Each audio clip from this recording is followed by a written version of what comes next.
واپسی پر جب نکلے تو یہی اماں آمینہ ہیں، جناب نبی کریم صلی اللہ علیہ وسلم ہیں، اور ایک خاتون جناب ایمن ہیں۔ یہ جب واپسی پہ نکلے مدینہ طیبہ سے، تو مدینہ طیبہ سے نکل کر راستے میں ایک جگہ آتی ہے ابوا۔ ابوا کا مقام اب آج کل کے اعتبار سے اگر مکہ مکرمہ سے مدینہ طیبہ جائیں تو راستے میں ایک جگہ آتی ہے مستورہ کے نام سے۔ مستورہ مقام جو ہے، اس مقام سے ایک راستہ نکلتا ہے جو ابوا مقام، اس سے چند میل کے فاصلے پر یہ مقام ابوا ہے۔ اس مقام پر جب پہنچے تو اس مقام پر آپ علیہ السلام کی والدہ ماجدہ جو ہیں ان کو کچھ تکلیف ہوئی، تو اس مقام پر رکے۔ دلائل النبوہ میں یہ روایت ملتی ہے، علامہ ابو نعیم رحمۃ اللہ علیہ نے اس کو ذکر کیا ہے۔ وہ فرماتے ہیں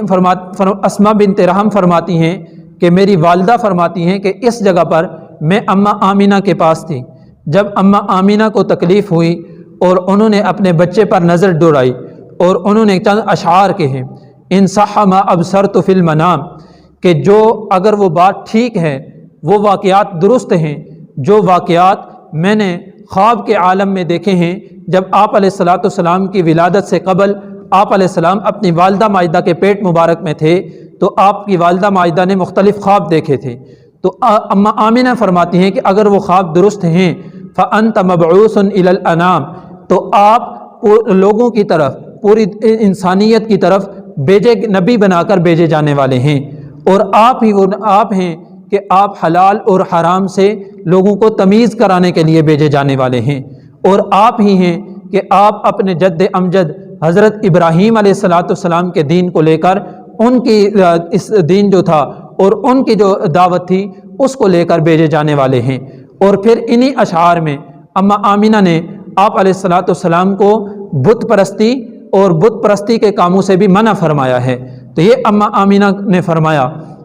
اور پھر اس کے بعد جب اماں آمینہ کی تکلیف زیادہ ہوئی اور موت کا وقت قریب ہوا، تو اماں آمینہ نے فرمایا کل حی میت و کل جدید بال، یعنی ہر انسان نے، ہر زندہ چیز نے مرنا ہے، موت کا ذائقہ چکھنا ہے۔ وکل جدید بال، یعنی ہر نئی چیز کو پرانا ہونا ہے۔ وکل کبیر یفنا وانا میتۃ، یعنی ہر بڑی چیز نے، ہر بڑائی نے فنا ہونا ہے۔ وانا میتۃ،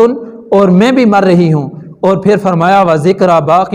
وولدت طہرا، اور میرا ذکر، میری یاد دہانی اور میرا تذکرہ یہ باقی رہے گا۔ وولدت طہرا، اور میں نے ایک پاکیزہ بچے کو جنم دیا ہے۔ آخری الفاظ، آخری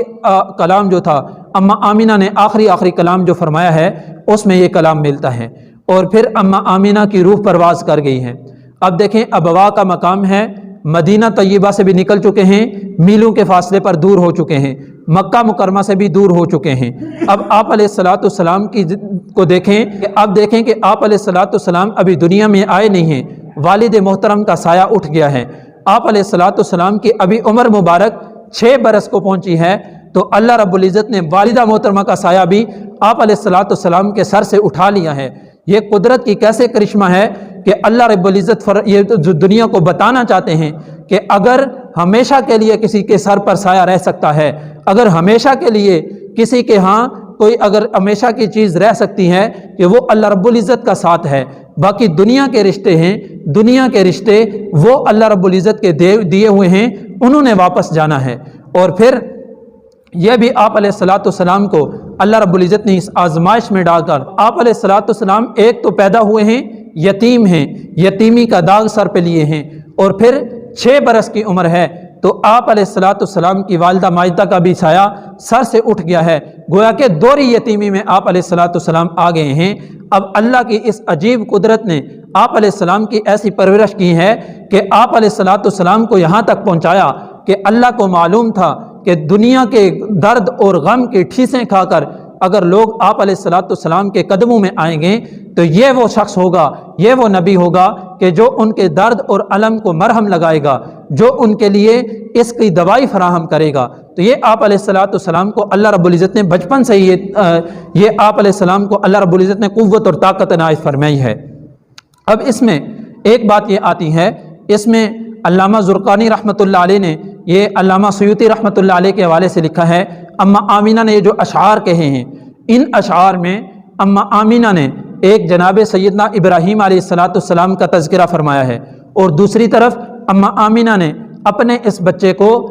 بتوں سے پاک رہنے کا اور بتوں کی عبادت سے دور رہنے کی تلقین فرمائی ہے۔ اور یہی تو حقیقت میں توحید ہے کہ اللہ کے غیر کی عبادت سے کسی کو روکنا، یہ توحید ہے۔ اس سے علامہ سیوطی رحمۃ اللہ علیہ فرماتے ہیں کہ اس سے پتہ چلا کہ اما آمینہ وہ توحید پر کاربند تھی، اور اسی پر ماں کا متفقہ یہ فیصلہ ہے، یہ مسلک ہے کہ آپ علیہ السلام کے جو والدین ہیں یہ جنتی ہیں، آپ علیہ السلام کے والدین جو ہیں یہ نجات پا گئے ہیں۔ اب اما آمینہ نے جب یہاں وفات پائی ہے اس جگہ پر ابوا کے مقام پر، تو اسی جگہ پر جیسے ابھی ایک روایت میں نے عرض کی کہ اسماء بنت رحم ان کی جو روایت ہے، اس سے یہ معلوم ہوتا ہے کہ اما آمینہ جناب سیدہ ام ایمن اور ان کے ساتھ چند لوگ اور بھی ہوئے ہوں گے، جس روایت سے یہ معلوم ہو جاتا ہے کہ کیونکہ وہ فرماتی ہیں کہ میں اما آمینہ کے پاس تھی، اور ان کا قافلہ اگر دیکھا جائے تو مکہ مکرمہ سے یہ 3 افراد ہی نکلے تھے، اور مدینہ طیبہ سے واپسی پر بھی 3 ہی افراد تھے۔ بہرحال جب اما آمینہ کا وہاں انتقال ہو گیا تو وہاں پر ان کی تدفین کی، اور اس تدفین کے بعد جناب سیدہ ام ایمن آپ علیہ السلام کو لے کر مکہ مکرمہ کی طرف روانہ ہوئی۔